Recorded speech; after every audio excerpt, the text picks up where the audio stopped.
you dumb, beautiful fucker. Who wants to be in America's slash fic with Abraham Lincoln? Louisiana Purchase, that's a name.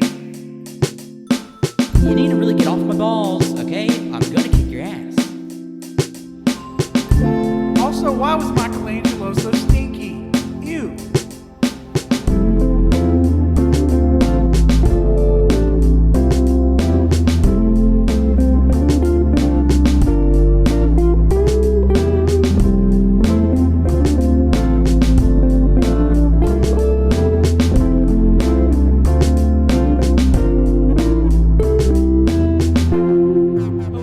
Episode 233 of AllYouCanHear podcast. I'll be your host today, Patrick, and joining me today are my two carnivorous co-hosts. I'm scared. I got scared. My name's Jonathan. Pockets full of bug, Colt. I got pockets full of bugs, and I'm not afraid to use them. Yeah, it's like pocket sand, but with more legs. Yeah, I'm Shino from Naruto. Yep. It's like, look at me. I have the genetic disposition to have tiny bugs crawling around underneath my skin. God, he always freaked me out. I feel like he should have been more scary than he was, because the dude literally has fucking insects crawling inside of his body. But he's just kind of, I mean, granted, like, he's just kind of a nerd. And he's just kind of there. Like, he doesn't really do anything. Like, he's, like, low-key one of the most, like, fucked-up characters in terms of, like, concept. But then he's just kind of like, oh, yeah, he's there. He's the guy with the bugs. He's just the bug guy. He's a teacher in Boruto. And he has, like this three-slitted, like, Cyclops visor now. Which is sick as hell. I guess, like, the one moment he had was, like, when he tried to capture Toby and then, like, with his bug ball, and it didn't work. But anyway, we're not talking about anime characters, because it is spooky season. So what we're doing today is we decided to put the horror classics to the test. We have found a list of 50 of the most iconic, influential, terrifying moments in cinema of a certain time period, and we're going to see if those moments still stand up. And not to disparage any sort of like credibility these films have, but like just re-examine those films and also just find out for ourselves what certain organizations think belong on that list. Alrighty, I'll be going through the list, letting the rest of the cast know the placement of each movie and which scene they thought was the scariest. Okay. This is from Bravo TV from 2004. So anything before 2000 or after 2004 is not going to be on the list. And we were talking beforehand. It's like, well, 2004 wasn't that long ago. Then it's like, oh yeah, that's almost 20 fucking years ago. Yeah, it's like, well, fuck, this is going to a certain age range demographic. But I got the idea from listening to the Dead Meat podcast. You should check them out. They're a really awesome horror podcast, and they made a game out of this. And we tried doing the same, and we got about like 30 minutes in, and it was like, this just isn't working. Yeah, it was rough. We had to scrap it. I wanted to say something sooner, but my brain was like, I can't say anything because I don't want to make anyone feel bad. So, but we're living and we're learning, so we're gonna just try a pure reactionary standpoint to find out if this is moments that we should carry into cinematic posterity. Yes. So, John, tell us how many positions on the list that we'll be discussing, and start us off with the first bracket. All right. Well, the mini-series that this, or the docu-series that this comes from is the top 100. They had a couple other lists to go over movies they didn't cover later on, but we'll only be going through the top 50 of the 2004 list. Yeah, because top 100's a lot, and we got families to feed. Our families are starving because we only made a certain amount of money from this podcast. Yep. So what would y'all think top 50 would be? What the 50th place they would have? 50th place. It's you know what? This is the last on the list because this is where we're starting. So I'm gonna go ahead and say the worst movie that's ever been made. Worst movie that's ever been made. Oh my god! Fuck. I would say I'm thinking like a Stephen King film, like Cujo. Ridiculous Six. That's scary to me, and that's what I was trying to remember. And I know it's not in the right time frame. I do know that, but I think it was scary to me. Well, Colt, if it did come out in 2004, it would be number one because that movie's so bad it's scary. Yeah. But no, coming in at number 50 is Last House on the Left, Last House on the Left. the 1972 Wes Craven movie. I never seen that one, but I do know that comes with a fair amount of acclaim. Yeah. A brief synopsis for those who don't know is two teenage girls hiking to a rock concert for one's birthday try to score marijuana in the city where they are kidnapped and brutalized by a gang of psychopathic convicts. Because, that's kind of like where the name of one of our favorite podcasts, Last Podcast on the Left, comes from. Mm-hmm. And I want to say there was a remake with like Jennifer Lawrence or something. It was... I get this one and I Spit on Your Grave confused. There was a remake with someone named Monica Potter, I think, as the main character. Yeah. The female one. I know, like, just like the big crux of the movie is like these like the girls are like not only physically assaulted but like sexually assaulted as well. I think so. Yeah, which is like I knew that was, and plus like for the time it's like, oh, this is like big fucked up crazy thing. I know that comes with like a lot of like buzz, but okay, I can. Yep.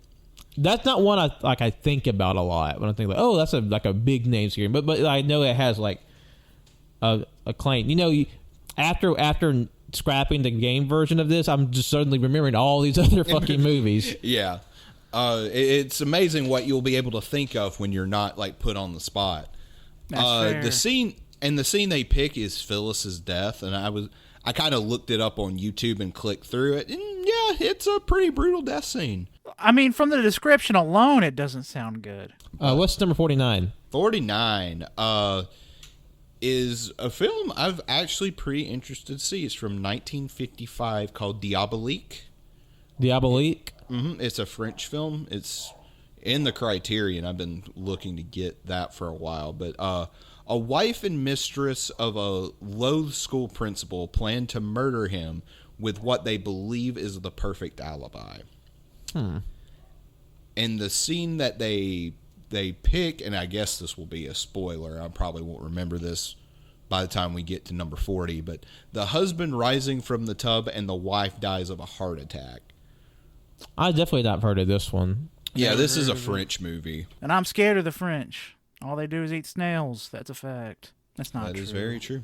That's Spooky. insensitive towards French people, Colt. You can't say something like that. And nobody here stopped me. Wow. Such friends you are. Hey, look, we figured this would be a teachable moment for you, Colt. Jeez. And I taught myself. Nobody taught me. Yeah, I mean, it just speaks to the strength of your character. Yeah, Colt is very autodidactic that way. Alrighty, number 48. The Thing. The Thing's only 48. Dang, okay. that's low. Yeah, I thought so too. And the scene in question they pick is the blood testing scene. That fucking got That me when we scene? watched it. But I mean, it's got the big jump scare at the end of it. Yeah. But, I mean, personally, if I had to pick a scene that was scary in the movie's not really scary to me. I think it's more cool. But the dog scene where it comes the massive pile of flesh. Oh, that is the scene that sticks most with me when it does like the Demogorgon flower thing and the dog skull falls out. Yeah. It's just like, oh god, that's so gross.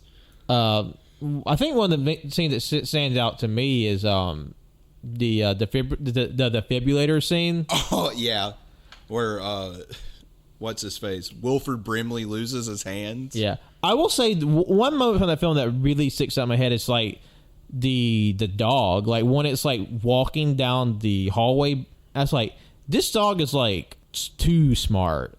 Like, yeah, this dog is like thinking. That's like, this is fucked up. Like best dog acting of all time. I remember seeing a tweet where someone shouted out that dog. I wish I can remember their name, but big ups to the dog from The Thing.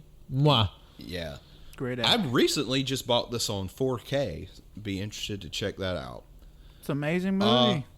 It is one of my favorites. And go check out the Essential Viewing edition of the thing, where we had our critical analysis of the thing with a little less poo-poo pee-pee cum jokes in it. But, it's enough of the AYCH flair to get you through, to kind of ease a more reined-in version of us down your throat. All right, what's the next one? Number 47, the original Nosferatu. Okay. From 1922. I mean, that's a very influential movie in horror. And when he rises from his coffin is the scene that they picked. Now, I know Wenzel has seen it, and he's talked about it. I've been wanting to check it out. Just like some of the behind the scenes, like these early photos are like unnerving. Like there's like one moment of like the actor as Nosferatu like sitting on like a bench, and he's just sitting there plainly. He has his hand like kind of outstretched onto the side of the bench, looking at the camera, and this is like a candid photo that this person took back in the day, and it's haunting because he's just in the Count Orlok outfit with these big clawed fingers, and he's just looking dead down the barrel of the camera. It's like, that's spooky. Oh damn. Well, luckily for me, my first encounter with him was SpongeBob, so yeah, he was never That really was my scary first after encounter. that for me. I remember watching that SpongeBob episode and being like, this is strangely like tense, and then like that last shot where they showed Nosferatu, I was like, what the fuck is that? Yeah. I haven't seen this, but there was a film that came out a couple years before it called The Cabinet of Dr. Caligari. Mm-hmm. Highly recommend that one. I remember that was shown in one of my art classes in college. Mm-hmm. It's very stylized. But it's just an old movie too. Oh yeah, it's what the Germans were doing around that time. It was like, holy shit. Ooh, the poster for it looks really good. And also, what you just said, Jesus Christ. No, this is 1920. This is I before know. They were just working before on fucking Hitler's Hitler. Rising. God. He was working And his I was way talking up. about movies. I wasn't talking about fuck Nazis, all right? Why do they have to fucking ruin everything? Goddamn. Anywho, number 46, The Sentinel. Never heard of this one. Sentinel. What's it about? A young woman moves into an apartment in a building which houses a sinister evil. That's very vague. That's vague as hell. I never heard of this one. Apparently, the scene in question is the main character, Allison, follows a barely seen figure, and it's her dead father. Okay. Okay. So, yeah, well, I have much to say about that one. Number 45, The Wicker Man. Okay. Okay. And the final scene in The Wicker Man is the one they chose. Now, I've been really wanting to check out The Wicker Man, the original one, and I know eventually we'll watch the Nicolas Cage remake on Cage of Greatness, but just some of the footage and some of the stills I've seen pulled from the movie, there's a genuine hauntingness to the film. I feel like it just stands in such stark contrast to its follow-up. Oh, yeah. Was the thing wow, these are two not in the same universe films, but you can appreciate both, but there's something really kind of spooky, especially about folk horror. You're just in this isolated place with these sort of very antiquated ideas that are still pervasive in a quote modern setting, and you're kind of just shit out of luck when you get there and shit starts to go down. Yeah, it's something about 1970s movies and more low budget 70s horror that has something about the film grain to me just makes it.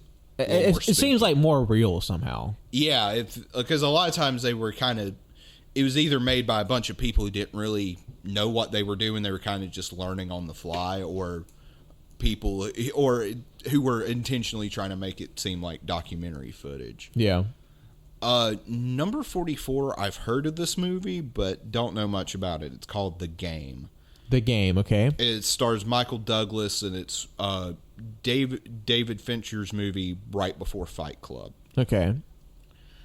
Brief synopsis. After a wealthy San Francisco banker is given an opportunity to participate in a mysterious game, his life is turned upside down as he begins to question if it might really be a concealed conspiracy to destroy him. And the scene in all I've heard from this movie is the ending is very controversial. In that people either really love it or really hate it. The scene in question is Michael Douglas comes home, finds a clown dummy in the exact same position his father was found dead in. Oh, damn. Interesting. Okay. I know that this list is just straight up. Every movie you say, I'm going to Letterboxd, and if it sounds interesting, I am putting it on my watch list. Number 43, It's Alive. Alive. From 1974. I've never heard of this one. The Davies expect a baby, which turns out to be a monster with a nasty habit of killing when it's scared. And it is easily scared. And apparently there's a birthing scene that's really fucking spooky. It's horrifying, the miracle of birth. I mean, it can be scary. Yeah. 42, An American Werewolf in London. Okay, I've seen this one. Okay. Yeah, and they choose the transformation scene. And the transformation scenes in the American Werewolf in London, they're pretty visceral. Yeah, they look. I've seen them. They look really painful. Yeah, because with a lot of werewolf media, you see like, oh, it's just like a seamless shift into like lycanthropy. And this one, and I think because American Werewolf in London, that's become like a more prevalent like trope that's used, maybe not trope, but like idea of like a painful transformation. And I think one of the moments I remembered it being like really jarring is like this is after he's had a few transformations, and he's kind of like, okay, I know what to expect. They won't be so bad. So he's just like chilling out, reading the book. So there's just a shot held on him just reading, and then all of a sudden he just screams "fuck," and then his body starts like ripping itself apart. Oh God! Like it's just like sudden, and it's like someone just got hit, like a heart attack or something. I'm interested. Oh yeah, it looks like a really good movie. I didn't realize it was directed by John Landis. Yeah, I'm definitely interested to rewatch it. And there's a character in the movie, like as the movie progresses, you see their change too, and it becomes like really haunting, like what they become alongside him. Mm-hmm. So, without giving anything away, if you haven't seen it, and special effects, the practical effects are impeccable. It's awesome. They're really good. 41, The Original Hills Have Eyes. Okay. Original. When did this one come out? 77. I did not know there was a 77 one. Because I remember the like 2000, early 2000 one anyway. Yeah, because in the like early 2000s there was that glut of horror remakes that were almost all fucking garbage. Or they all had like this gross yellow like grime filter on. Like everybody was just like covered in gunk. Yeah, and in the remake, it's nothing but weird rape fetish stuff going on by hillbillies. Yeah, it's weird. I remember, strangely enough, my church had a lock-in and they played that movie. I was like, hold on, what? How this slip That's by? a weird choice.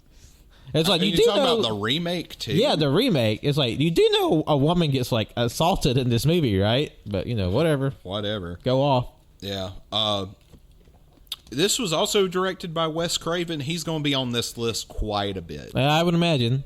Yeah, he's been busy. Okay, I never heard of this one. It's called Black Sunday from 1960. And apparently there's an execution in the opening scene.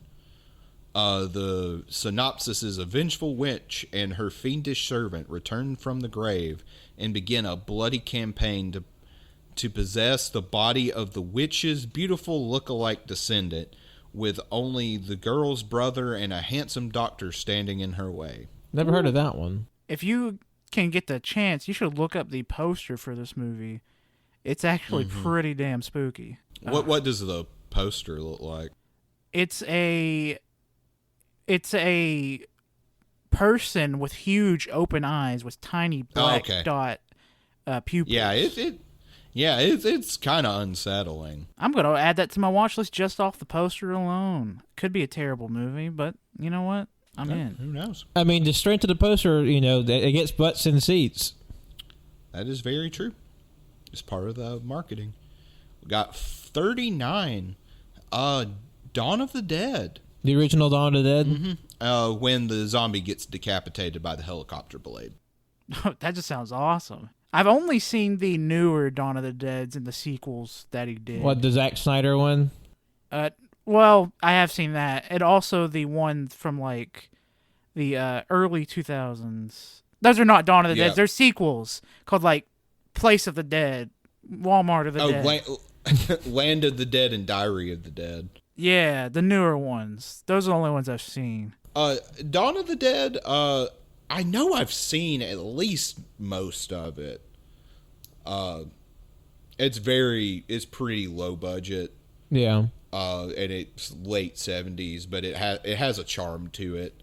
Because like the 2004 one, they're holed up in a mall. Yeah. And they are throwing pies in the zombies' faces and stuff at points. It's kind of charming. I do know good. There's some very iconic like monster work in those films, especially and a lot of for the time good gore effects. And they still look strong today. Of course you have to kind of temper it with this is X amount of years ago.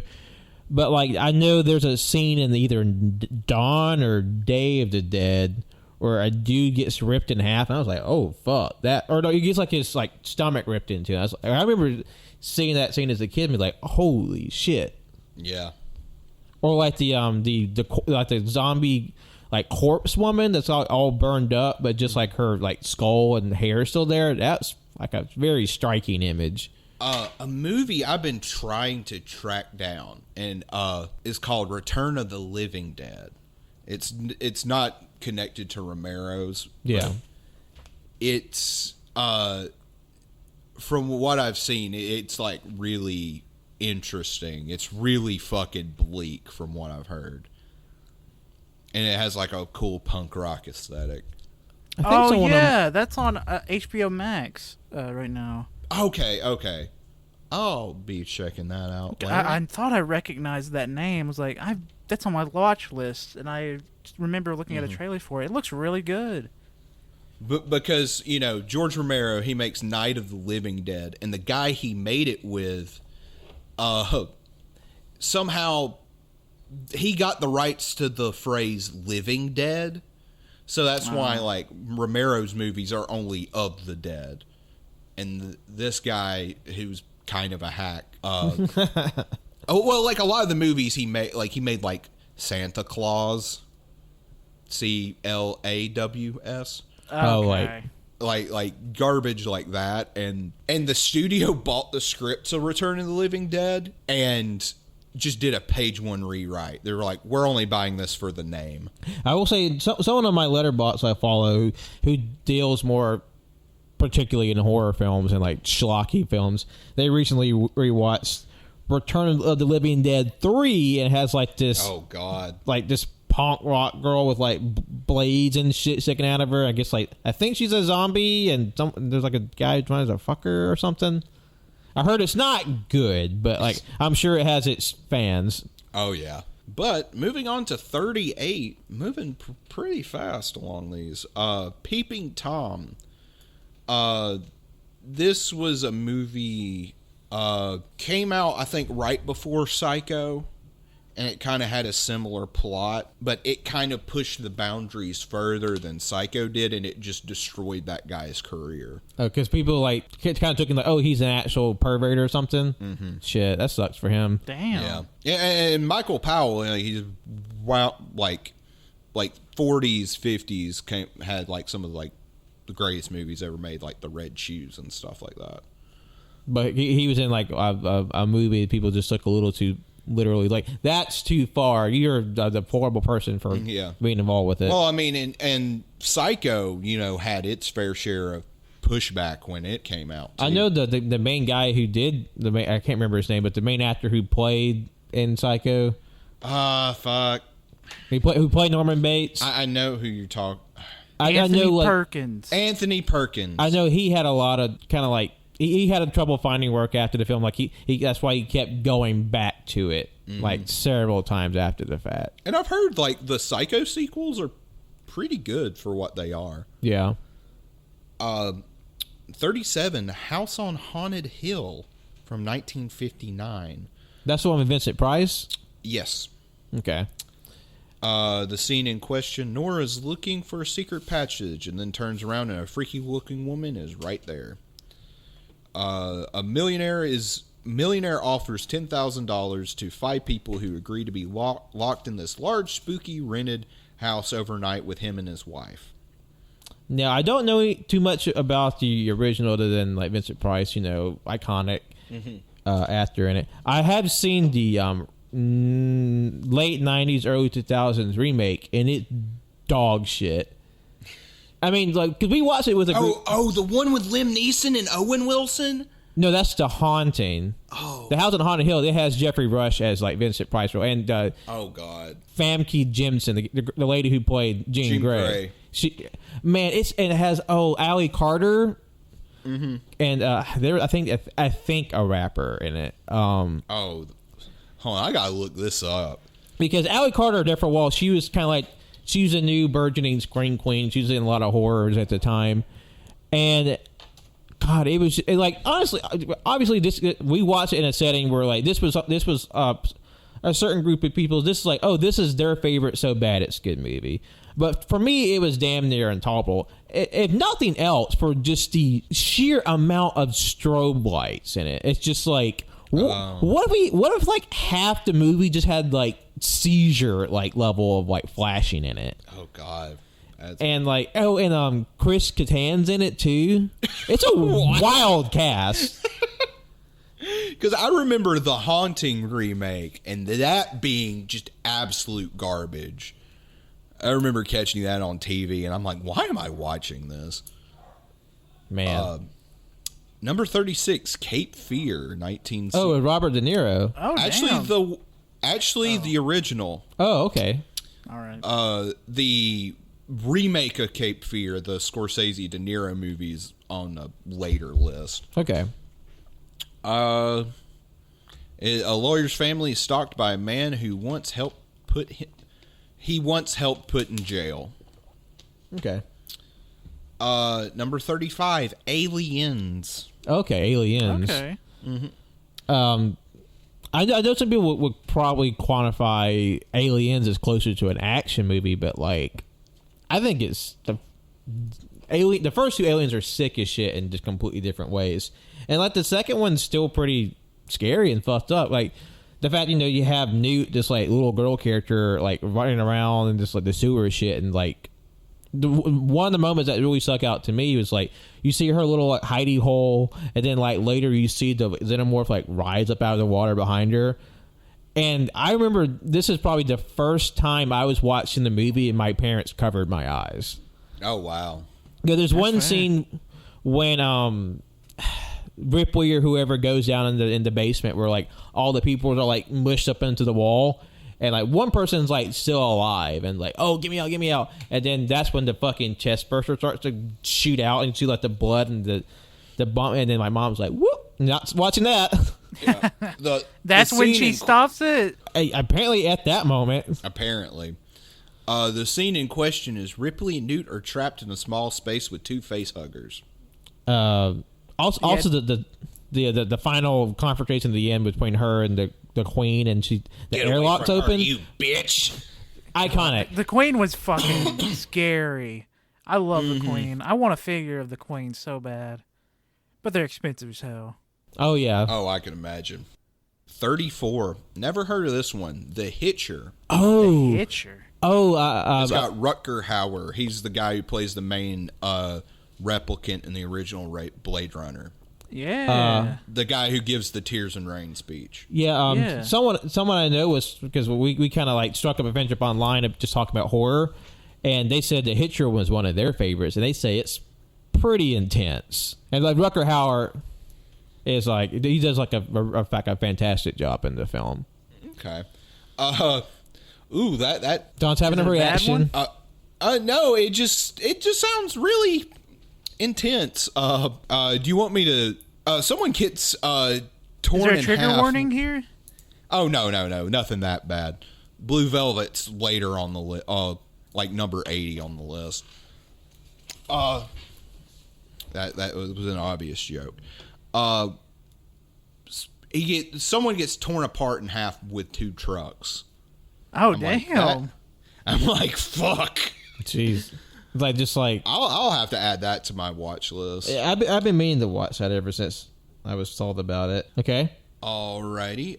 Number 33, The Fly with Jeff Goldblum. The Fly is good. I remember being like grossed out. The fucking Fly 2, it's like, I would say it's not as good, but there's still like a lot of really good like creature effects. Like I remember watching that like freshman year of high school. I was fucking gooped because there's some fucking gnarly shit in that movie. Oh fuck. Like I obviously y'all have to watch it, but like there's like at least 2 or 3 moments I was like, holy fuck. That, like, I remember thinking about days later just being like fucked up by it. It's gnarly as fuck if you haven't seen Fly 2. Fly 1 is still really good. It's gross as hell. I remember seeing clips on like various movie shows before I saw it, and it's like, I am physically ill because David Cronenberg made it, so of course it would be just disgusting. Yep. Number 32, Pet Sematary, the Stephen King adaptation. I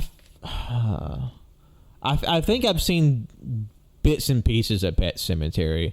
That's the one where the little boy gets hit by a truck and he's brought back by the spooky cemetery. Yeah. Because I used to think the one with Clancy Brown was the original, but that was the sequel. But I remember, like the little boy they had to be like the revenant child. I remember being like really like perplexed by it because the kid's like 4 or 5, but like the way the baby like emotes and sort of acts, and like it just doesn't seem like an actual little child. There's like some high level shit going on in that baby's head. It's like the fucking dog from The Thing's like, this baby's too smart. We got to keep an eye on it. Keep an eye on that baby. And like, and plus like there is some funny stuff in there that the baby does, because the baby's like the bad guy, is evil, but like there's some stuff it pulls. I'm like, hold on, Queen, how the fuck did that happen? Especially after it kills one person and presents them. It's like, how the fuck could that work? But you're just like in the moment, you're like, whoa, what the fuck? Spooky baby. 31. Actually surprised it's this low. Friday the 13th. Okay. I mean, it's, even though in like Halloween sort of like, you could say, started the slasher, like Friday the 13th kind of like codified it into like, what it is. Yeah, and it Friday the 13th became the standard for 80 slashers. Yeah. Yeah, which I love it for what it is. I really do. But I also hate it for the fact that all the early 2000s popular horror movies were just shitty remakes or retreads of Friday the 13th or Halloween. Slasher movies. I fucking hate slasher movies because of the... And this one doesn't even have Jason in it, which I was surprised. Because that's the big twist, spoiler for this old-ass movie. I will say that the scene that got me is like at the end where, the girl is like, she's in her boat and she's like, okay, it's, I got through the night, it's okay. And then like the fucking like zombie Jason comes up and drags in the water. That got me back in the day. That's the scene they picked. Yeah.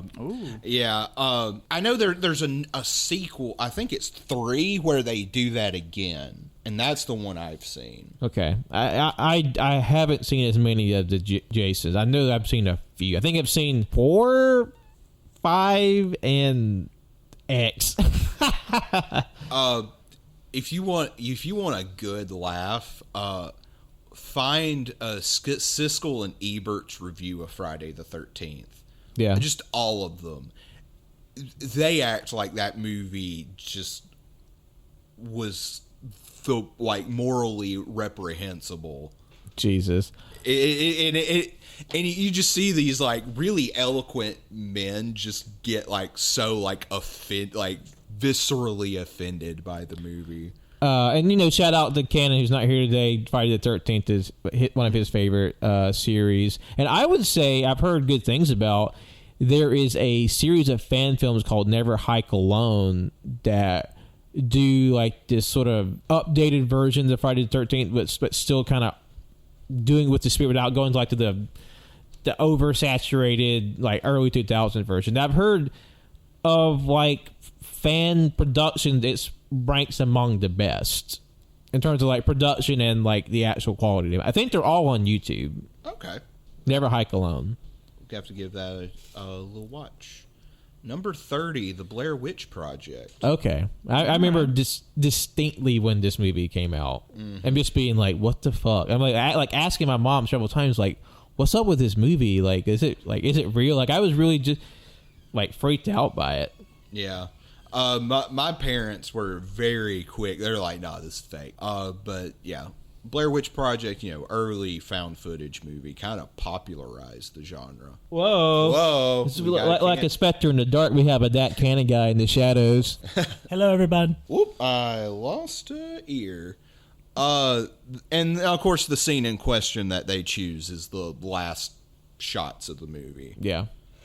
For Cannon just joining us, we are going through a list of the top 50 scary movies and their moments and seeing how we react to that. It's like, is that scary? What do we think of this sort of like this compilation of films? Are y'all actually going to watch these bits? Oh no. Because we're just reacting to like these to like a very like popular list and like, okay, do we agree with that? Does this deserve to be on here, higher, lower, that sort of thing? Yeah, we just got finished talking about Friday the 13th. It was number 31. The final scene of the first movie. Mm-hmm. It's a good scene. It's a good one. Sorry, didn't mean it. Oh no, you're fine. Number 29, The Serpent and the Rainbow.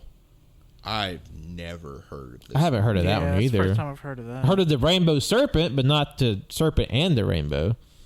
An anthropologist goes to Haiti after hearing rumors about a drug used by black magic practitioners to turn people into zombies. And he gets away fine and doesn't have any bad experiences. Yep.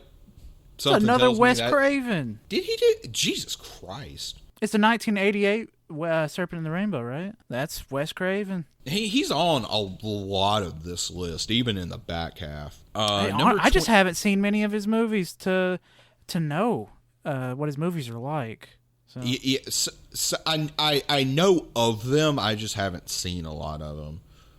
Number 28, When a Stranger Calls. Oh, I know that name, but I feel like I haven't seen it though.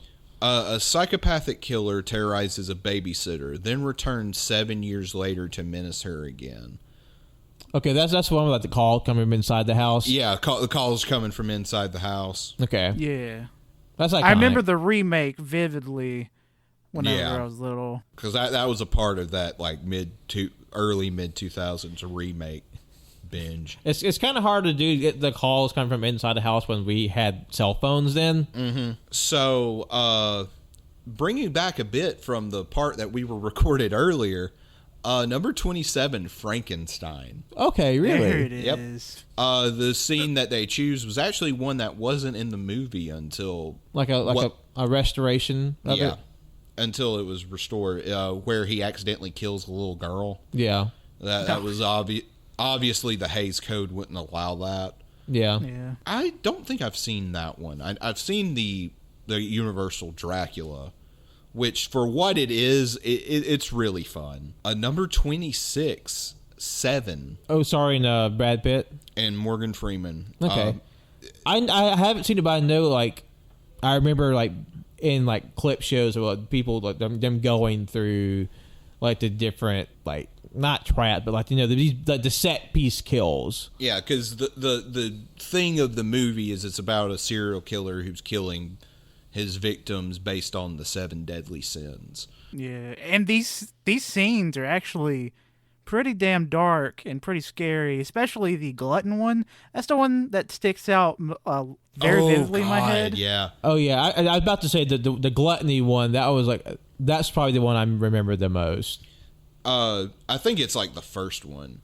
The one they pick is the sloth one. Is that I think that he just like turns to goo or something? It's the guy. He basically he has him strapped to a bed for like a year. Yeah, and only gives him enough food to keep him alive. And like they think he's dead, and he's like, okay, yeah. I don't know. I was thinking there was one where he killed somebody and he just kind of liquefied them somehow. Yeah. I highly recommend. It's a really fantastic movie, and it's got Kevin Spacey in it. So it's like, Just close your eyes and look at Brad Pitt's smelly feet. You'll forget about him quickly. Yeah. Number 25, Phantasm. It's I've heard a of this. franchise I've heard of, but that's the don't one know with like much the about tall man and like the silver ball with blades that pop out. Yeah. I've heard that as a franchise, like a lesser talked about one that people will. The one thing I think is really weird about it, that even fans are like, why did they go this direction? Is that apparently all the sequels have, for the most part, the same cast. But what makes it weird is that the story is just vehement in saying all these movies take place like just a few years apart in universe, whereas like decades will pass between films. Yeah. So you have like this old ass dude who in universe is just like a couple years older than he was in the last film. But he looks significantly older. Yeah. Yeah, because this movie came out in 79. Yeah, and like they were making like Phantasms up until like the 90s, I think. Mm-hmm. So like this guy's like each movie's only a year apart in universe, but then you have like someone who's fucking like gray headed by the third one. If that. Yeah. What was it sort of iconic moment they chose? Mike wakes up to find himself in the cemetery, and the tall man is standing over him. Number 24. This is a favorite of mine. The original Suspiria. Okay. And the opening scene of that movie, which is pretty batshit insane. I know you recently, well, fairly recently, you've seen both to compare to. Mm-hmm, I watched those last year. They are very different movies and have very different goals. They're almost like the inverse of each other. Yeah. I highly recommend watching both back to back. I've been recommended the newest one for a long time. It's just that it looks like something I wouldn't really care for. But the older one looks interesting to me. I do think it's funny that John and I had the bright idea one night. It's like we had a few drinks in us. You know what? You know what's a good drinking movie when you're just full of energy? Let's watch this kind of like somber and methodical like horror movie with the Suspiria remake. You're kind of like, we got about 15 minutes. It's like, I don't know if this movie is matching where we are. Oh, yeah. Well, and like the original one, like it has the score by the band Goblin. It's really very upfront and in your face. And like the lighting is really cool and I love it. And then the remake is more muted. It's a lot longer and the soundtrack's done by Tom York from Radiohead. So it's just really melancholy. Highly recommend Suspiria. And it's on Tubi for free. So. I would say Tubi is a great resource for like a lot of like, I would say like good older films, even like from not just kind of like schlock, but also kind of like there's some really solid older movies on there if you just take the time to look for it. Tubi is a great resource. I feel like I watch Tubi more than I do Netflix and like Hulu and stuff. Mm-hmm. I mean, yeah, it's got ads, but I think the ads are more than worth. Yeah, for like the volume you get. And plus, like, there's some batshit stuff on there. I'm like, oh, that's going on the list. That's going on. This is too weird not to watch. Oh, yeah. Number 23, Rosemary's Baby. Okay, I've never seen this one, but I know about it. I think I know what scene it is, easily. What scene do you think it is? It's the one with the weird-looking baby thing. Is that it? Is that a different movie? You're probably thinking of Eraserhead. Yeah, I'm thinking of Eraserhead, baby. That's it. Honestly, I'm surprised that's not on this list because that fucked me up like the first couple times I saw that movie. But the Lynch they chose was Blue Velvet. Apparently, there's a dreamlike rape scene in Rosemary's Baby. Okay. Yeah, that was what I was gonna say would be in it because like she, you know, she's a young wife and like her and her husband have like a night. And, you know, they get all steamy. And then, like, it slowly morphs into, like, just, like, very rough sex. Or, like, you see, like, literally, like, these monster hands, like, clawing at her. And, like, you don't know if she's, if this is real or she's imagining it. And then when she wakes up the next day, because the sequence ends with her like covered in like scratches and blood, and she wakes up, it's like, I'm fine. It's like, baby, you were rough last night. It's like, I don't know what you're talking about. So like you start wondering, like, how much of this is like in her head and how much was she actually fucked by the devil. Yeah. And the scariest thing about the movie isn't even in the movie. It's the fact that Roman Polanski directed it. Boom, Yeah, bam, and if you boom. don't know, he's a pedophile. convicted he's a convicted child rapist who fled to fucking France and is still alive, making movies and, from what people say, still raping kids. So gotta love it. Thanks, world. Thanks, France. Yeah, that makes that really hard to recommend, but number 22. This was a movie Wenzel watched probably last year called "Don't Look Now" with Julie Christie and Donald Sutherland. A married couple grieving the recent death of their young daughter are in Venice when they encounter two elderly sisters, one of whom is a psychic and brings a warning from the beyond. I've heard this movie is kind of batshit insane, and I forgot what episode Wenzel talked about it on. It might have been during one of our quarantine movie I think so. blocks from last year. He recommended it, if I remember right. I recognize the poster very well. It's the poster. The poster is of a painted poster of a Donald Sutherland and Dewey Christie in a picture frame, and like blood kind of trickling out and pooling from the bottom of it. Mm-hmm. Number 21, Jacob's Ladder from 1990. Yeah, I've heard of this one. I couldn't tell you what it was about. Mourning his dead child, a haunted Vietnam War veteran attempts to uncover his past while suffering from a severe case of dissociation. To do so, he must decipher reality from life and life from his own dreams, delusions, and perceptions of death. This has Tim Robbins, who is famously in Shawshank. Yeah, I remember, like, after looking up, there's a very famous scene from it of like it looks like a surgeon holding up a syringe, like a completely pitch black background behind it, like white, like operating gown. And the character is disfigured. The surgeon is disfigured. Like, they have no eyes. Like, it's just like skin covering the eye sockets and like a mottled face. And it's pretty spooky. And it's just a camera peering up at them from below as they're like getting ready to, like, I guess, anesthetize a person. And like that in itself is like pretty eerie. Oh, yeah, definitely. Number 20, Ringu. Oh, the original Japanese Ring? The original Japanese Ring. And the scene is the girl crawling out of the TV. That's a scary scene. Mm-hmm. I haven't seen the original. I've seen the American remake, which, as far as American remakes go, it's good. It's a good movie. I remember, like, at least at the time, thinking that the American remake of... The original American remake of The Ring was pretty solid. Mm-hmm. It was one of the few horror movies I watched as a kid, and it low-key fucked me up. And I had nightmares about it constantly when I was little. I'd always, like, in the middle of the night, I'd have to go to the bathroom, get something to drink, blah, blah, blah. I would go out into the kitchen area, I'd look out the windows, and I'd think I'd see her out in the yard. It was something that was scary for little, however old I was whenever it came out. Because the remake came out in like 02, 03. like early 2000s. Because like after that was The Grudge, which is like 2003, 2004. Yeah.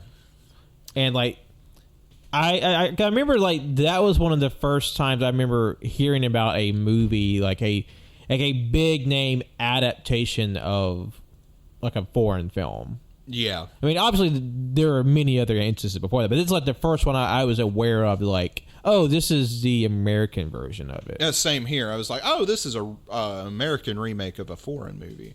That's one of the first movies I realized what that was. 19, the original Hellraiser. Okay, interesting. And it's when the lady opens the box and the Cenobites appear. And they just recently announced that there's going to be a remake of the Hellraiser on Hulu, And That does not sound great. I'll go ahead and say that. they said that they named the actress who would be playing Pinhead. I can't remember her name. I didn't recognize her. And it said they plan to, anyway, that this new version would hew more closely to the original stories. Mm-hmm. But I know, at least from like my little horror end of Twitter and like online spaces, Hellraiser is a very well regarded movie. I know, if nothing else, from the iconography alone, because the Cenobites are like very striking, iconic characters. However you feel about the film itself. So when you have the guy who has nails in his head, and the guy who's just has this mouth peeled open, his teeth are just clicking, they're freaky looking things. I know they get a little silly later on, like the guy who shoots CDs out of his head. I mean, the thing is, with the first Hellraiser, I don't even think the Cenobites are the scariest part.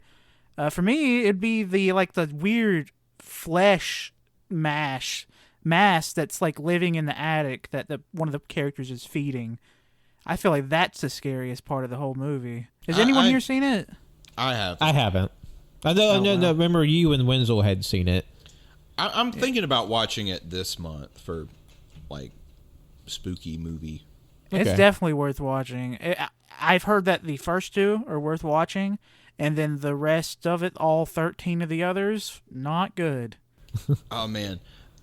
Speaking of horror, like lesser known horror franchises, I almost bought the Leprechaun collection.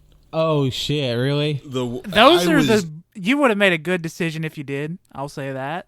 Honestly, I'm thinking about going back and getting it tomorrow. God, I know there was one person in middle or high school, not middle or maybe in high school. Yeah. Anyhow, there's one kid I knew who said their favorite horror franchise was Leprechaun, which that's usually way down the list. Anybody says, "Oh, fucking Leprechaun," right? Yeah, that's D tier. That's when you're talking about horror franchises. Oh, you remember that?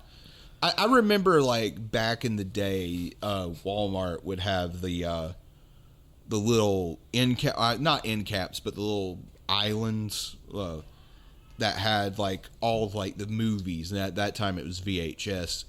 And I remember distinctly the Leprechaun movies being there all the time, and Jason Goes to Hell. I remember seeing the Leprechauns not in the shelf, but in the little giant vat of oh yeah, carelessly discarded DVD players, and just Leprechaun, Back to the Hood.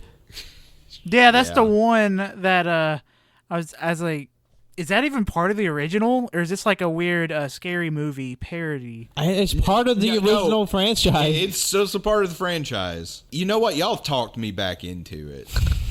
I'm going to Cannon bought his collector edition of all the Saw films, and now John's going to buy all the Leprechaun films. Mm-hmm. You're just having a bad movie fun time. Hell yeah. I'm not going to regret that decision at all. You will not, because they're so fun and so stupid. Number 18, The Haunting from 1963. The remake I was talking about earlier was the remake of this movie. Yeah, I remember when that came out. I remember being freaked out by the poster for The Haunting, the remake, because you just see a face silhouetted in the poster, and I was I remember seeing that in the theater, oh, that's fucked up. I don't like that. And then when I saw an adult, this movie's fucking dumb. It is garbage. It's got Liam Neeson and Owen Wilson. Yeah, and apparently the recently, as of last year or year before, The Haunting of Bly Manor is the same story that The Haunting is based off of. Mm-hmm. The series. Oh no, it's Hill House. It's one of them. Yeah, I think it's The Haunting of Hill House. Or maybe I was thinking of that. What was that? The Turning. That was Bly Manor. Yeah. It was the turn of the movie we could not fucking escape in 2020. God, that fucking movie. Number 17. All right, we're starting to get to some of the heavy hitters. The original Nightmare on Elm Street. Yeah. And Don and I, we watched that last year. That was the first time I'd seen it, and I have to say, holds up pretty well. It's a solid movie. Like there's like a lot of great effects, and I honestly the thing that surprised me most, he doesn't say bitch in the movie. Maybe he says it once. I was like, But it's not like later on where he's like, "Welcome to prime time, bitch." because like I'm so used to like the franchise out Freddy that when you the one you get in the movie is like, oh, this is restrained. Yeah, that's another series I really want to get into. The same friend that introduced me to the Hitcher, the Freddys were like their like horror franchise. This was my mom's as a kid, but then she found Jesus before she had me. So like after that, it was just like, no, you can't watch this. This is of the devil.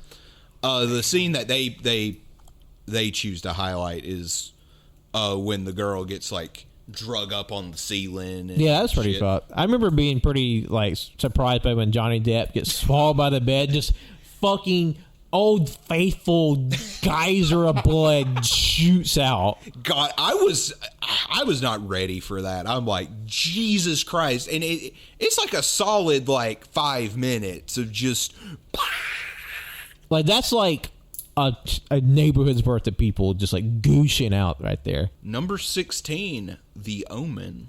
Oh, I've seen this.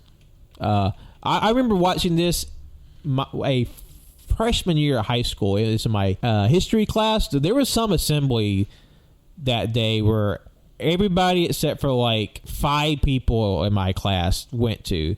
And it was like, you know what?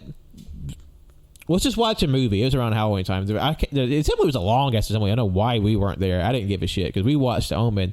And I just remember we were just being like, hell fucking yeah. Like, there's like some really gnarly shit in there. Then some spooky shit. Like, everybody knows like there's a whole scene like, this is for you, Damien. She jumps off the roof and hangs herself. The scene where we fucking like hooted and hollered over, there was like one guy, because like everybody finds out the secret about the kid gets killed in some like Final Destination way, and The decapitation. the decapitation from the truck. But it was like, oh fuck yeah, we were screaming. I will say too, like the actual horror of it. Like I think about a lot of the 70s horror. I think hit so well is that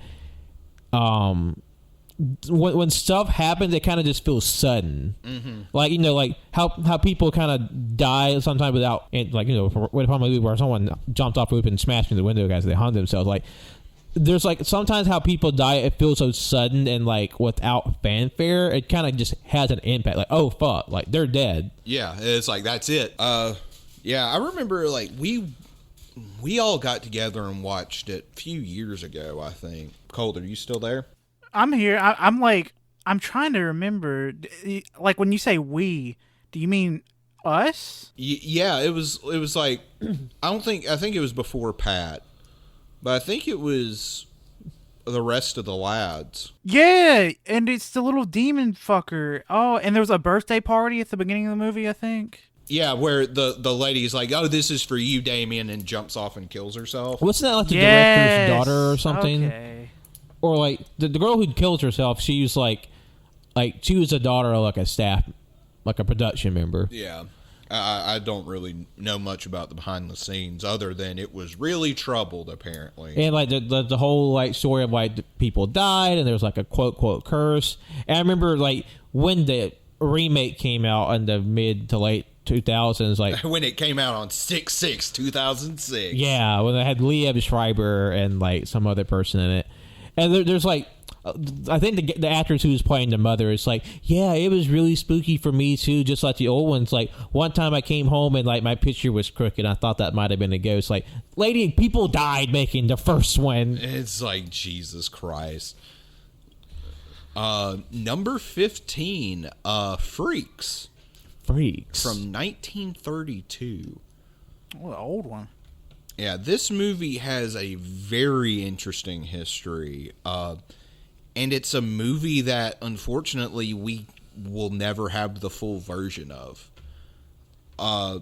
It was a movie about freaks in a circus. Yeah. And they were all played by, you know, people who did have those disabilities. Yeah. Oh, is it the one with their like one of us? Da da da. One of us. Yeah, one of us did it. Yeah, and like in, because I think it was made by MGM, and a lot of the people were like, "Ooh, we don't want these people eating lunch with us." And the director had a fight for it was like, let my fucking actors eat, like, goddamn. Yeah, and of course, like, the studio and the Hays Code cut it to shit. Like, it was a really boundary pushing movie. I think this was the guy who did the Bela Lugosi Dracula. I could be wrong. But yeah, that he kind of didn't have much of a career after that because how controversial it was. And plus, they probably thought he was too much of a troublemaker. It's like, oh, he stood up to us, so fuck him. He's not working this town again. Yeah, and the biggest problem they had with the movie was that they made the freaks sympathetic. It was really fucked. Number 14. Surprised this one's this low. Halloween. No, the original Halloween. The original Halloween, and it's where he sits up. Yeah. Like after you think he's dead. It's funny how much of the movie inspired slasher and how much of it kind of like doesn't follow the slasher mold. Mm-hmm. Well, like, it's a really simple movie. It knows what it wants to do, and it does it well. It might seem pedestrian by today's standards, especially after, like, Nightmare on Elm Street and the Friday the 13th sequels where they got weird and whatnot. But this movie, like, we watched it last year, and it was the first time I'd seen it all the way through. Mm-hmm. It's kind of spooky, and I like, especially with slashers, I don't get really scared. But, like, just having him, like, constantly in the background of shots, like, has you on edge. It's like, oh, where is he? And like, I feel like that's the ending is like one just it's such a strong bit where like he falls off and he disappears, and then you just hear him breathing. You don't know where he's at. And yeah, and it's just shot of like poorly lit areas and whatnot. I will say that does carry over into modern horror as well. As recently as this year, as recently as the past month. With Midnight Mass, there's some fucking horrifying scenes in that show where it's very reminiscent of those scenes. I'm interested to check that out. I've heard a lot of good things about Midnight Mass. It's on my list. I still got to get through a few other shows, but I definitely plan to watch it before the spooky time's up. Yep. Yeah. Like I said, I'm surprised it's this low on the list, but number 13, Scream. Oh, I have not seen Scream, but I've been really wanting to. I know that movie particularly has a lot of like fandom, especially more recently, because this was kind of like the kickoff of like the '90s era of slashers. Yeah, this came out late '90s or like mid-late '90s, and this was like because this is also directed by Wes Craven. And the last Friday the 13th, he kind of experimented with the meta stuff. What do you mean the last Nightmare on Elm Street? Nightmare on Elm Street, sorry. But the last Nightmare on Elm Street he made, he was experimenting with the meta aspect of horror. Mm-hmm. And with Scream kind of just jumps off the precipice with all that. And then that's kind of like the reoccurring element of that movie. People being like self-aware of like patterns and tropes and horrors and reacting to that, but also the killer being aware of like patterns and tropes and horrors and trying to like circumventing their anticipations. Yeah, and the scene they pick for that one is the opening scene of the movie. Because like that scene was so shocking because you're led to believe a certain thing and then you're completely blindsided. I would have loved to have experienced that at the end of the day. Oh yeah. That would have been fucking crazy. Number 12, Misery. Okay. Oh my god.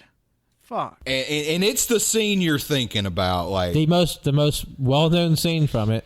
God, that whole movie is really scary. Actually, like I rewatched it. I think last year or this year. That movie fucked me up. Kathy Bates. You play one scary motherfucker in that movie. It's a really good movie. I remember watching it several years ago. It's fantastic. Yeah, it's easily like top 5 Stephen King adaptations. And like she does a great job of like kind of lulling you with like her like almost like saccharine personality, and then this kind of like Midwest housewife type Yeah. gimmick. And even when she's doing terrible things, she still has like this veneer of like Innocence. Yeah. That to me just makes it even more terrifying. I remember reading the book in high school, and it's pretty intense too. I know they changed like that scene from the movie to the book. Yeah, like that wasn't in the book, I don't think. Yeah, and I think in the book she chops his feet off. Ugh. Oh, damn. The hobbling to me is like worse, mostly because you see it. Yeah. And I was watching it on TV too, so they didn't fucking cut it either. I'm like, God damn. Of the one time I want you to cut away, you don't, you fucking bastards. And then you're probably thinking it will, then like wham. Okay. We'll do number 11, and then we'll take a quick break. Right. Yeah. Before we do the top 10. Okay. Number 11 was a movie we watched. When was the J-horror one? Oh, 2019? Yeah. Audition. Oh, shit, yeah. And it much like Misery, it's the scene you're thinking of. The vomit one. No, the end. Oh.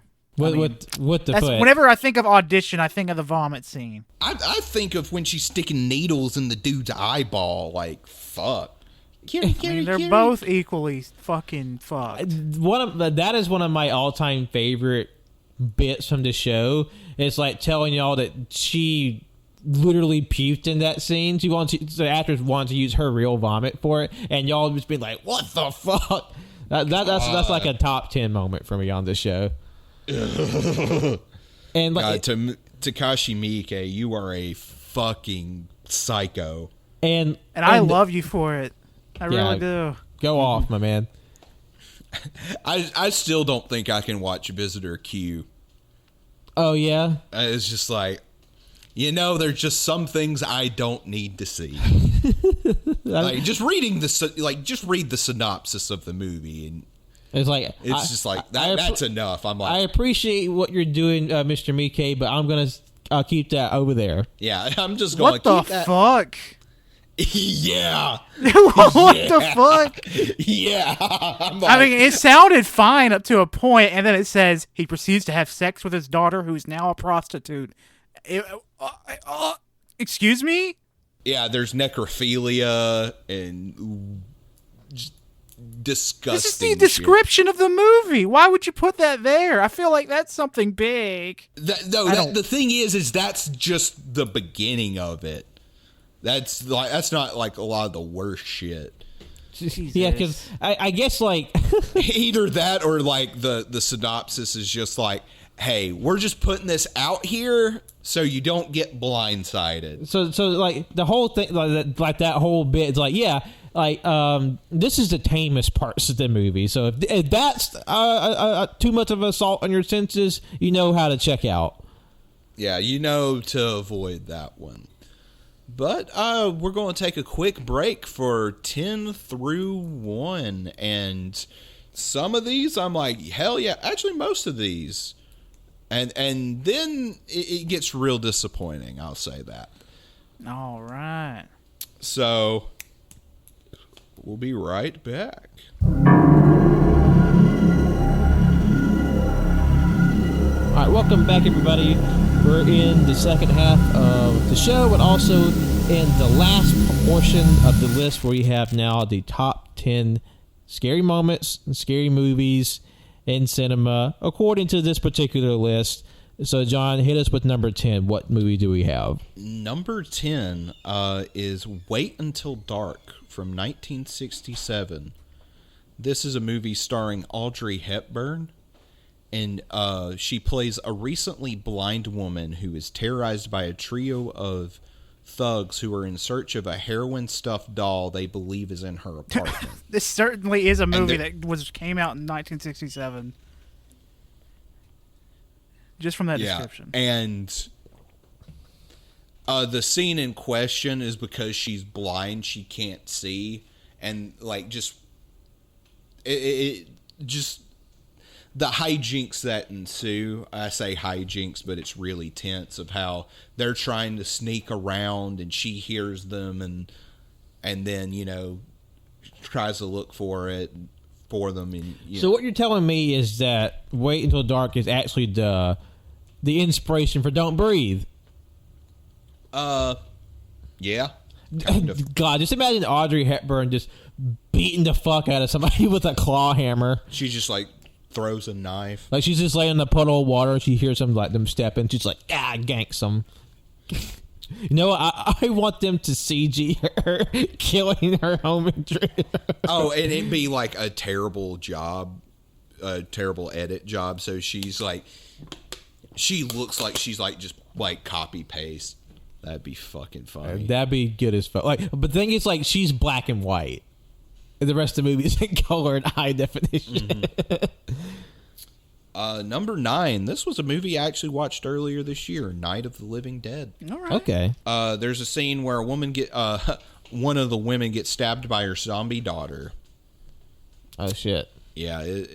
For a movie that came out in 1968, it's like, Jesus Christ, this is kind of intense.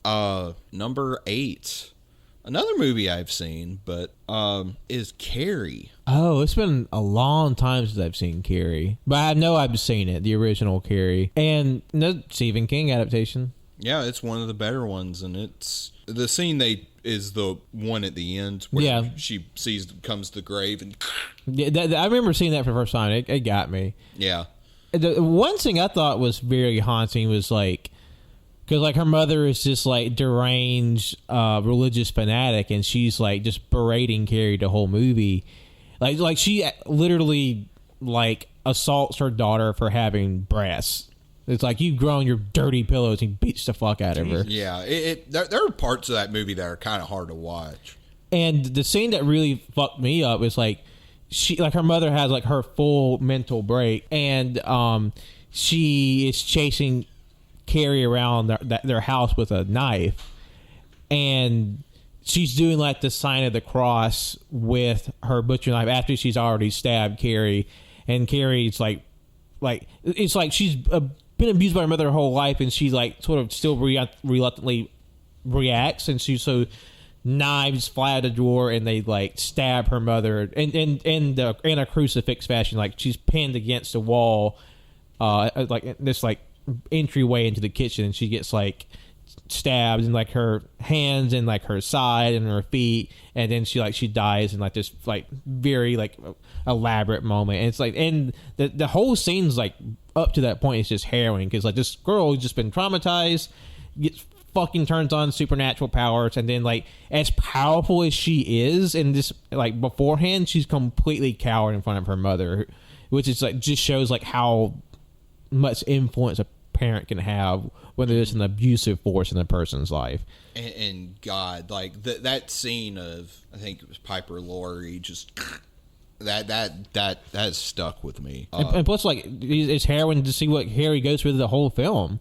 Like, Definitely. Like, especially in the opening film where she has her period for the first time, and she's humiliated in front of the locker room, where all the girls are like throwing their tampons at her, and she's like, "Please help me! What's happening? I don't know what this is." And she's just, because she's not told anything about her because her mother's a religious fanatic, and then like she's just openly abused in front of this entire school. Oh yeah, and it's like comical, the level of just trauma this poor girl suffers through that entire movie. Number 7, Silence of the Lambs. Yeah, I can see that. His escape at the end. Yeah. I remember seeing that as a kid, and that really fucking me up when Hannibal's beating the cop with the baton and with the classical music playing in the background. It's like, fuck. Number 6, The Shining. The Shining. You know, it was bound to be up on this list at some I was surprised that it's so high up, but not really. Shining's got some scary stuff in it. I remember seeing... Honestly, I'm surprised it's not even higher for the way some people talk about it. I remember seeing some of it as a kid, probably too young to be honest, and just being really like freaked. I remember the thing that really fucked me up for some reason. It just felt so haunting. But in a way, it's a really humorous scene. The blowjob scene. Yeah. I mean, it's funny because it's like you see these so absurd. It's like you see two people just like like blowing each other, but like the way it's framed, it's still really unnatural and shocking. I was like, oh, because like one's dressed like an animal, It's dressed like a bear or and then a like dog or something. and they're just like staring down the dagger, staring on the camera. And I was just like, oh, what the fuck? I had changed the channel Yeah, there. well, and it has that like quick zoom in on it too. It's just like, oh, And like the whole like isolation factor of the movie, like, you know, it's like you're in this massive place by yourself, and you just like your mind starts to like turn in on itself. oh yeah. You know, of course, the come play with us, Danny. And the scene that they specifically picked is when Shelley Duvall's character finds the script, and all it says is "all work, no play makes Jack a dull boy." Yeah. That's the scene? Okay. I can see like how like that be terrifying. Like someone you thought was in control, thought was doing their job, and then like you see this person you've been living with the whole time has been desperately insane. Yeah, and because that's when he's just like, you know, he's like kind of chasing her up the stairs. Yeah. I just want to bash your brains in. I'm not going to hurt you. Also, Doctor Sleep is a good follow up. We John and I saw that the other like a couple years ago. We Yeah, really apparently enjoyed it. that's a hot take. I thought the movie was Doctor pretty Sleep good. I fucking liked it. rules. I'd argue it's better than The Shining. I love The Shining. I mean, I haven't seen The Shining in years. So, but AYCH recommends Doctor Sleep. Number 5, one of my favorite horror movies, the original Texas Chainsaw Massacre. Okay, because we watched that last year too. That was my first time seeing it. And like that, this like talk about childhood trauma movies. This was one of them because for some reason my parents, there was only like 1 or 2 horror movies they let me watch. It was like the American remake of The Ring and this. And I just remember sitting in the living room with my parents watching the dinner scene at the end for the first time and just being unfucking nerved. Yeah. And it's fun, like the hit her, Grandpa, hit her. Like it's funny, but also just like fucking terrifying. And like the bit where like you see them will out this corpse and like he starts to like reanimate. I was like, what the fuck?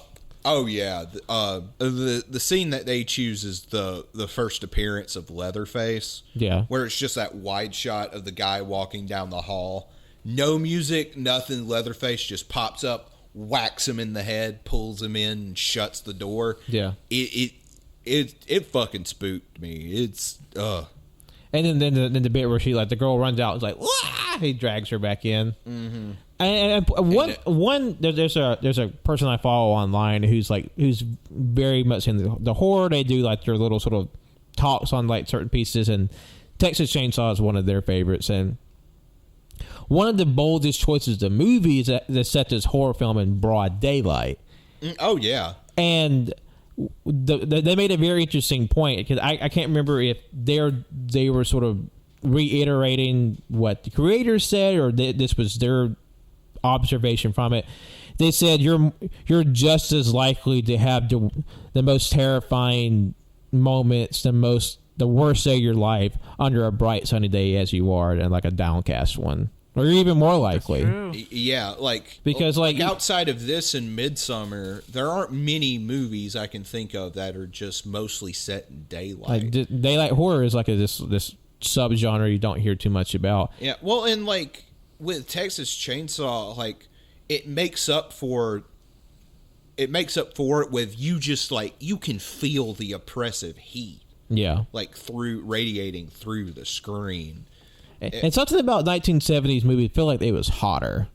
Oh yeah, Like that's just a sense I feel like when I watch like older 70s stuff, it like when it's outside, it's like, man, it just feels like it's just oppressive, just dry heat. When realistically, it was actually the coolest it'll ever be. let's not think about that, Colt. Oh yeah, well, Climate change. Let's The not think scariest about that. thing we've We'll talked let about the- so far. God. what if the real monster was climate change? Leatherface, just a decoy. Is Texas Chainsaw an allegory for climate change? I mean, Texas Chainsaw Massacre probably has one of the most digital ink, virtual ink like spilt on it because it's a very like well talked about retreaded movie in terms of like just like collegiate circles, just like discussing like its impact on horror and just as a film in of itself outside of the genre. Yeah, like it's and of like a movie titled Texas Chainsaw Massacre, it sounds like a B movie, and it kind of shot like not shot like one. It's actually immaculately shot, but you know, it's this really low budget movie. And I think one of the things that it's something about the ending of that, like the final shot of Leatherface in the sunrise just swinging the chainsaw around, just that image just stuck with me. And how it, like, especially like the last act of the movie is so loud, just with the final girl screaming, the guys laughing. It's like, I hit her, Grandpa, and then just the sound of the chainsaw, and then it's just oppressive on the senses, and then it just cuts, and it's just pure fucking silent. There's just something about that to me is fucking chilling, and just the fact that, you know, like there's no real closure to the story. Like the main girl gets away, but she is traumatized for life. Yeah. Number 4, okay. I get why it's on the list. Okay, Psycho. Okay. Yeah. It feels like, and like I really like Psycho.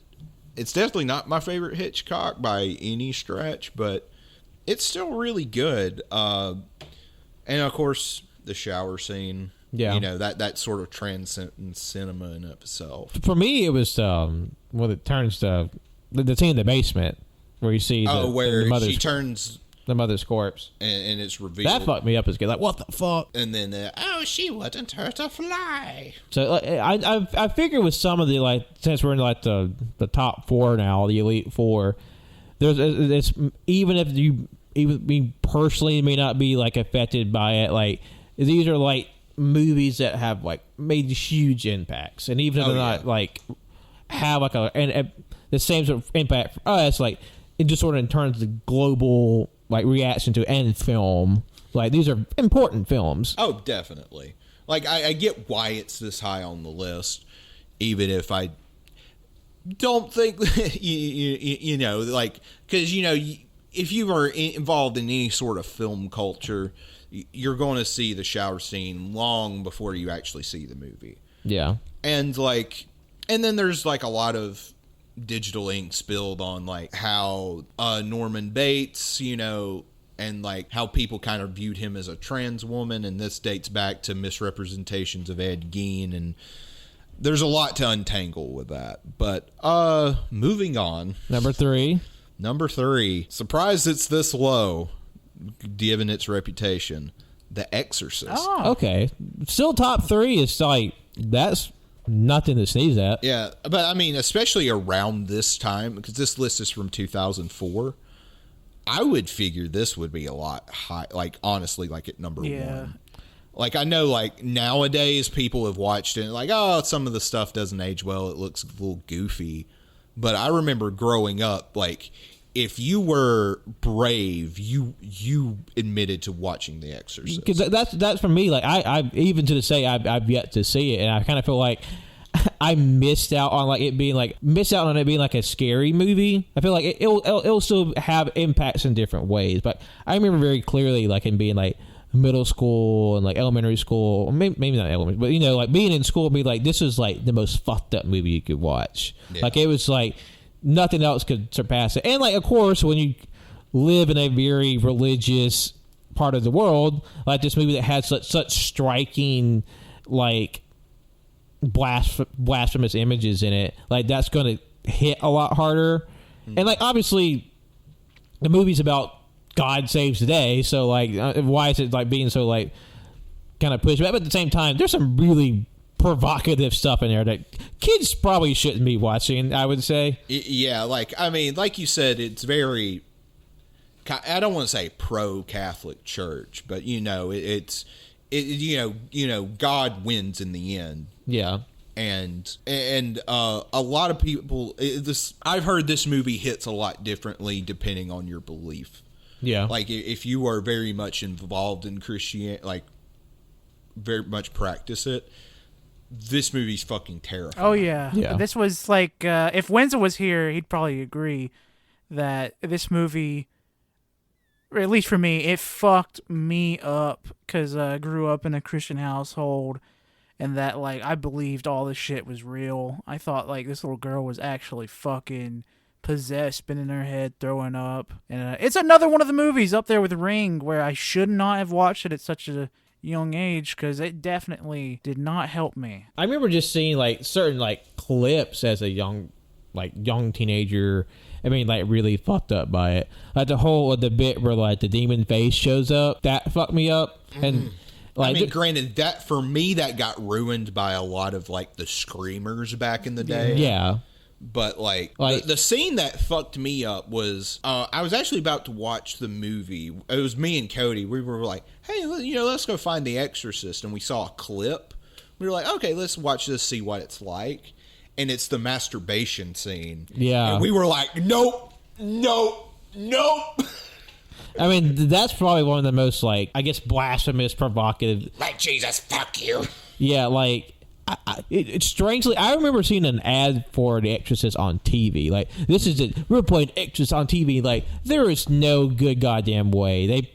That movie was cut. That was cut to, like, unrecognizable. Cut beyond recognition. And it's like, it's one of the movies you should even try to put on TV. Yeah. The movie we decided to watch instead was The House of the Devil, which is it has its fans. I didn't like it. I remember watching that with y'all. It was not a good movie. It was not a good movie. Because it was back at the big house. Yeah. And we were in the living room. I will say I'm very interested by the fandom for The Exorcist 3. How it's touted as like a very, as like I wouldn't say cult classic, but because there's a lot of horror fans who love Exorcist 3. But even though it's so wildly different from the others, and I remember being surprised by that because it's sort of like reverence, because I remember for years before I kind of got more plugged into horror, people saying Exorcist 3 was one of the worst horror movies ever made. Yeah, it's definitely had like a critical reevaluation over the years. Was I always find interesting, like when a movie that's sort of like shit can at a certain point in its life, but then like it has like this new resurgence. Like recently, Jennifer's Body, like it was completely shit can back in the day, and now it's like on a very high esteem now. Like I heard it's like, I don't know. I don't want to like be quoted, but like maybe something close to like a Criterion release, like a very like high level of like release for it now. Yeah, I know. Exorcist 3 has one of the best jump scares Yeah. ever put to cinema. That I've seen that scene in isolation. I'm like, fuck. Yeah. So that was 3. What's 2? Number 2, the original Alien. Okay. Okay. I wasn't expecting it to be 2, but that's a welcome surprise. And the scene is the chest burster. Oh, of course. Naturally. I still have yet to see any of those movies. Oh, you're missing out. No. I was more of a Predator person. Because I know, Colt, you've been sort of like going through the Alien series this year, Yeah, correct? I've seen 1 through 4. I haven't seen Prometheus or Covenant yet because I'm waiting to watch them with Wenzel. And I really enjoy the movies. Even the bad ones I would consider good. Not super good, but good enough. Yeah. And I remember my mom like telling me about how Alien was like one of the first movies her and my father went on a date to see. And she said the chest burster scene, like, she left the theater and she didn't come back. She just left him to watch the movie by himself. Damn. But I remember watching that. I mean, I've seen it a few times, but like one of the first times, it's like just the look of it, like everything about that movie is just so striking. And seeing like the original trailer for it is pretty haunting too. Like it's all grainy, and the Prometheus trailer has nods to it. And like you have like a scene. And it cuts, and it's cutting all these different scenes and like into like in a higher frequency as it goes on, while like a siren's playing, and the siren gets louder and more frequent as the cutting gets faster, and it's like, what the fuck is happening? You don't see anything other than people like reacting and things moving and going fast, and then it just ends. Damn, that's chilling. I don't know. It's like Aliens. It's a classic, and I want to rewatch it again. It's a good movie. Y'all should watch it together because it's a blast. Yeah, I know. Like the set is pretty inexpensive. Yeah, I'll probably get that along with Leprechaun. Such a good the Alien. duo.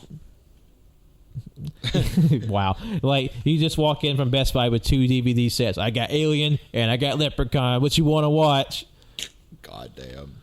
All right, so we run through 50 through 2. We tried all these big classic films. A lot of big names that come before. But what is taking the top spot? What has this list said? This is the scariest movie. This is the scariest moment. What movie has influenced more fear than all the rest? I want y'all to guess. Oh man. Because when I heard this, I was like, really? I kind of get it, but it's a little disappointing. Now, I will say... And Cannon's here with us to get his reaction. I'm just hanging out.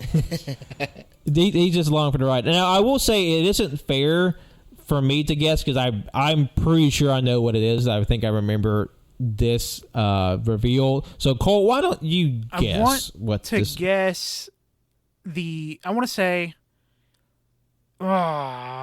Evil Dead.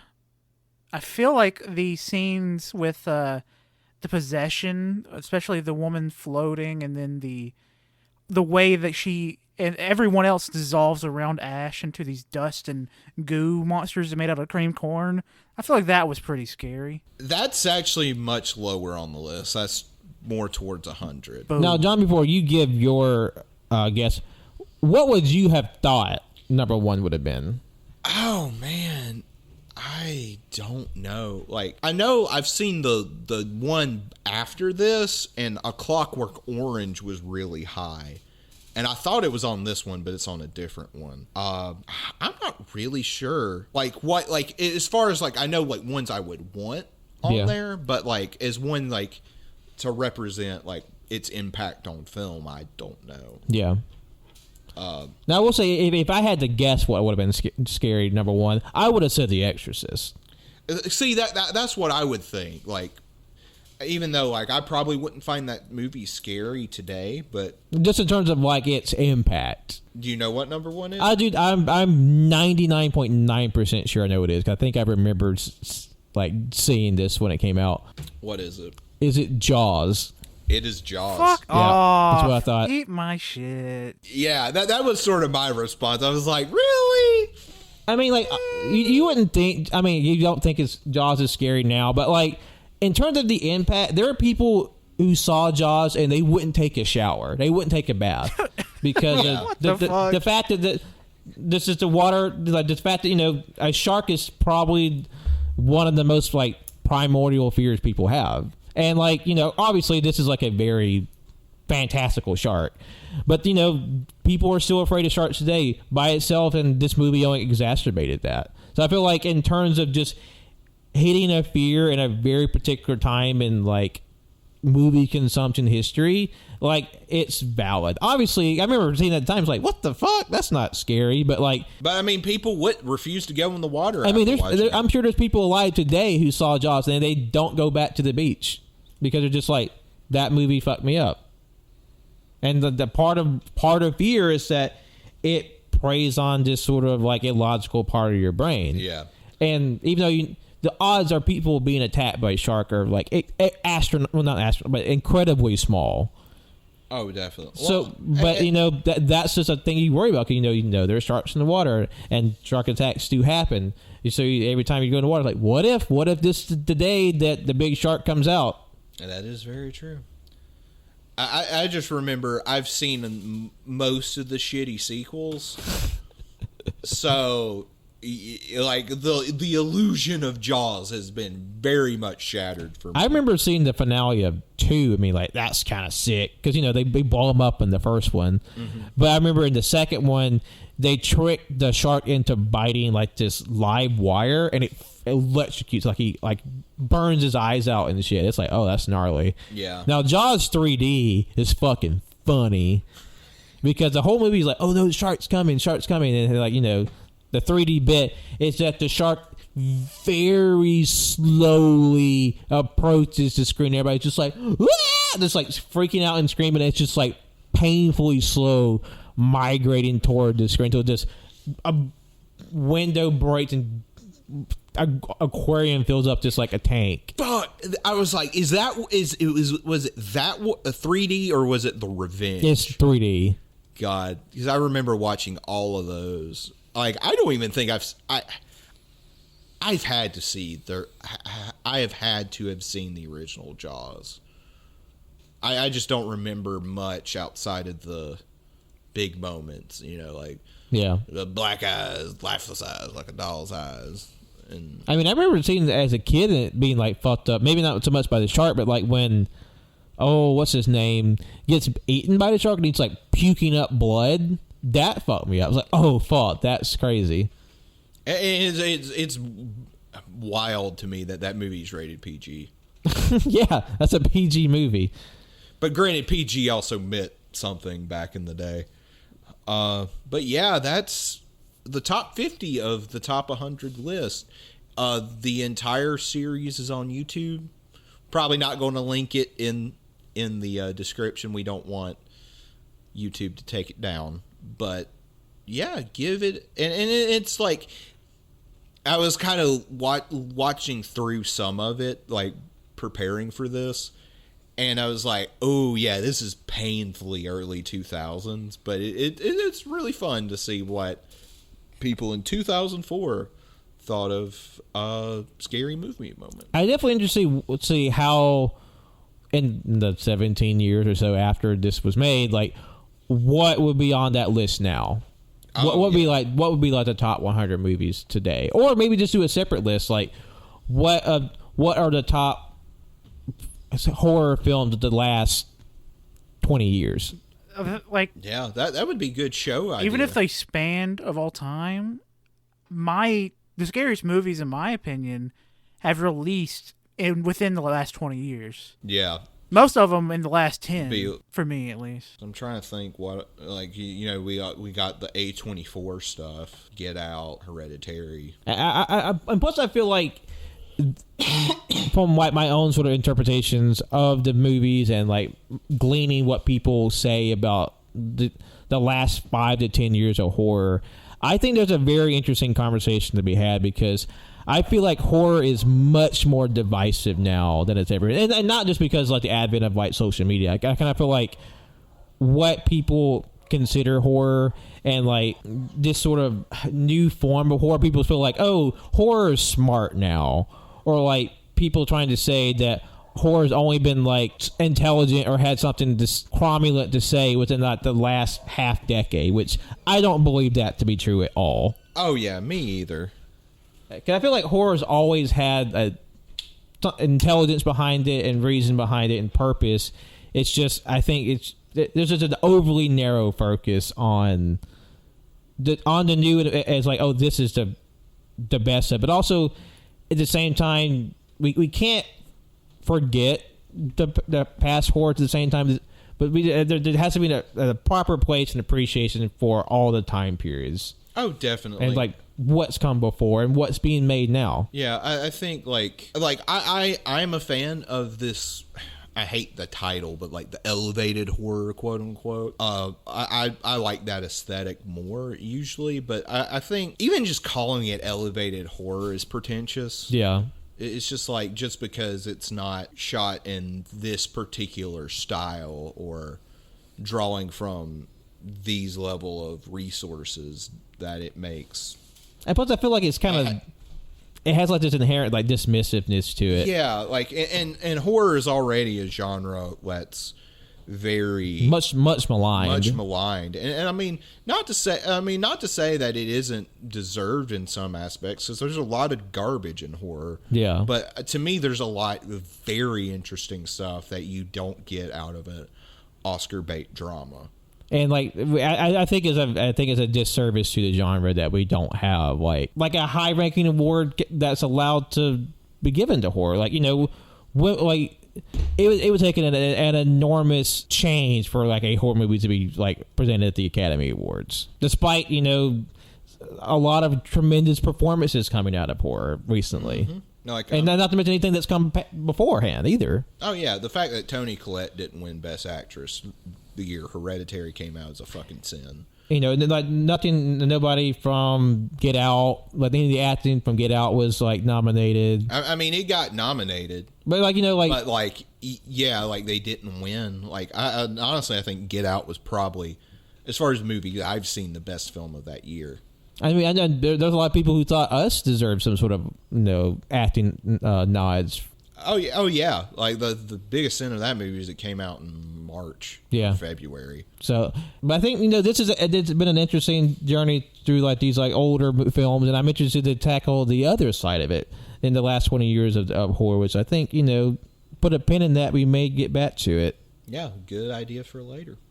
All right. Well, thank you all so much for listening today. Thank you for joining us on this horror journey. And I hope you will stay on the journey with us for the rest of the month. We still have some more horror content coming your way. Be sure to like, rate, review, subscribe on every platform you find podcasts at: SoundCloud, Apple Podcasts, Google Podcasts, Spotify, Anchor, anywhere else you listen to things. I'm pretty sure we're on there as well. Be sure to like, rate, review, subscribe on all those platforms. Keeps us visible, puts us in front of you listeners, and we always appreciate you when you do it. Be sure to follow us on our socials on Twitter and Instagram at AYCH Podcast, Facebook and Letterboxd at AllYouCanHear, Twitch at twitch.tv/AllYouCanHear, and YouTube as well at AllYouCanHear. If you're listening to this the week it comes out on Tuesday, you listen to the you listen to the Late Takes, Tanner's interview show, where I'm pretty sure he's sitting down with independent wrestler Dominic Guarini, which is that's a pretty interesting story to hear. And then on Thursday, you can listen to a new episode of Cage and Greatness, where we start our month of spooky Cage content by discussing Vampire's Kiss. Hell yeah. And lastly, you can follow me, Patrick, on Twitter, Instagram, and Letterboxd at John Lost His Name My Art, on Facebook at John Lost His Name Art. My name is Jonathan. You can follow me on Twitter at JONIIBOI24 and JohnNson12 on Letterboxd. My name's Colt. Follow me on Twitter at ColtD00. Go watch something scary. Have some fun. And stay tuned. We'll be talking to you very soon. Good night.